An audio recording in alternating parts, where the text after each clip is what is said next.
But ఒక్కసారి మనం చూసినట్టయితే మీ అందరు క్లియర్ గా అర్థమవుతుంది కదా, మొన్న చెరువు మొత్తం కూడా ఇక్కడ వరకే ఉండేది.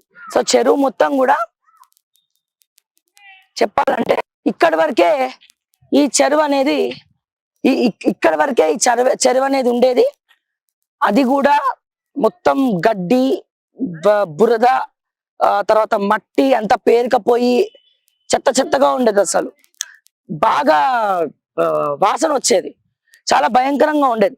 ఇక్కడ వరకు కూడా వీళ్ళు గుడిసెలు వేసుకొని, మొత్తం ఇల్లు వేసుకొని, కొంతమంది హోటల్స్ పెట్టుకొని, అండ్ ఇంకొంతమంది అక్కడ కన్స్ట్రక్షన్ చేసుకొని చాలా మంది ఉండే. ఇక్కడ వరకు కూడా మొత్తం ఉండే. సో అప్పుడు ఇక్కడ ఇదంతా కూడా బఫర్ జోన్, ఇదంతా కూడా చెరువులోనే వీళ్ళు ఇల్లు కట్టారు అని చెప్పి ఇక్కడికి హైడ్రా రావడము అండ్ ఇదంతా పరిశీలించడము. 30 ఎకరాలు ఉన్నటువంటి చెరువు 16 ఎకరాలే మాయం ఎట్లయిపోయింది. సో అని చెప్పి ఈ 16 ఎకరాల్లో ఉన్నటువంటి ఇళ్లను బుల్డోజ్ చేసి వెళ్ళడం జరిగింది.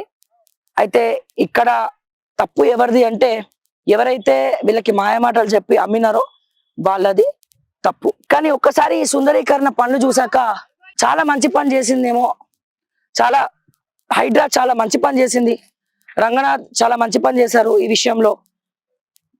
అంటే ఇక్కడికి వచ్చి గాలి పీల్చుకొని ఈ ఒక ఆహ్లాదకరమైనటువంటి వాతావరణంలో ఉన్న ప్రతి ఒక్కరు కూడా అర్థమవుతుంది. అయితే ఇక్కడ మా ఇంకో రిక్వెస్ట్ ఏంటంటే, ఇక్కడ ఉన్నవన్నీ మిడిల్ క్లాస్ ఫ్యామిలీలు, నిరుపేదలు కాబట్టి మీరు బుల్డోజ్ చేశారు.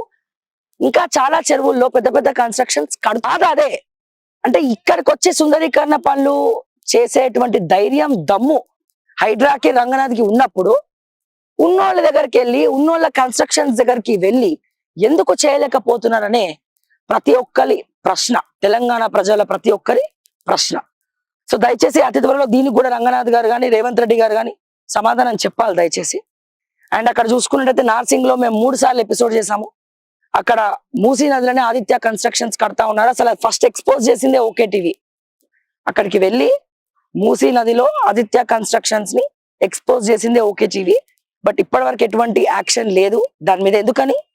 అతను ఉన్నోడు కాబట్టి, వీళ్ళు లేనోడు కాబట్టి.